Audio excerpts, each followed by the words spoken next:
গত লেসনে আমরা কিবোর্ডের হোম কি, আপার কি এবং বটম কি সম্পর্কে আলোচনা করেছিলাম। আজকে আমরা জানবো যে আমাদের যে হাতের আঙ্গুলগুলো রয়েছে কোন আঙ্গুলের কি নাম। আমরা দেখতে পাচ্ছি একটা হাতের ছবি রয়েছে। এখানে আমরা দেখতে পাচ্ছি যে রয়েছে লিটল ফিঙ্গার। এই লিটল ফিঙ্গারের পাশে রয়েছে রিং ফিঙ্গার।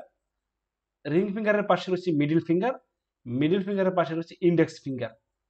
আবার আমরা যে আঙ্গুলটাকে বুড়ো আঙ্গুল বলি সেটাকে বলে থাম ফিঙ্গার। এটি হলো মূলত ইংরেজিতে আঙ্গুলগুলোর নাম। আমরা যদি এই একটি হাতের আঙ্গুলের নাম জানি তাহলে আমরা অন্য হাতের যে ৫টি আঙ্গুল রয়েছে সেই হাতের নামটি আমরা জেনে যাব। কিবোর্ডের কোন কিতে কোন আঙ্গুলগুলো আমরা বসাবো সেটা আমরা এই ছবির মধ্যে আমরা দেখতে পাচ্ছি। আমরা দেখতে পাচ্ছি যে আমাদের কিবোর্ডের কালার এবং হাতের আঙ্গুলের যে কালার আমরা এটা কম্বাইন করে রেখেছি যাতে আমরা সহজে বুঝতে পারি।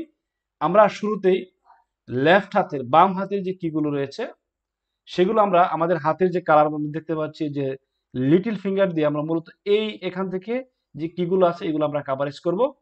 ঠিক আমরা রিং ফিঙ্গার দিয়ে আমরা দেখতে পাচ্ছি 2 WS X এটা আমরা কাভারেজ করব। তারপর আমরা হলুদ যে কালার রয়েছে যেমন 3 E D C এটা আমরা কাভারেজ করব। ঠিক আমরা দেখতে পাচ্ছি যে ইন্ডেক্স ফিঙ্গার দিয়ে 4 5 RT FG BV এইগুলো আমরা কাভারেজ করব। আমরা যদি ডান হাতের আঙ্গুলটা দেখি তাহলে দেখতে পাচ্ছি যে আমাদের যে লিটল ফিঙ্গার রয়েছে লিটল ফিঙ্গার দিয়ে মূলত আমরা এটা কাভারেজ করব। ঠিক আমাদের এই পাশে রিং ফিঙ্গার দিয়ে আমরা যে কালার রয়েছে যেমন দেখতে পাচ্ছি 9 OL এই যে লাইনটা আছে এই লাইনটা মূলত আমরা কাভারেজ করব। ঠিক এর পাশে যে মিডল ফিঙ্গার রয়েছে ডান হাতের সেটা দিয়ে আমরা মূলত এই যে এখানে HIK এই যে লাইনটা আমরা মূলত কাভারেজ করব। ঠিক এই ইন্ডেক্স ফিঙ্গার দিয়ে মূলত আমরা এই যে এই বিষয়গুলো আমরা কাভারেজ করব।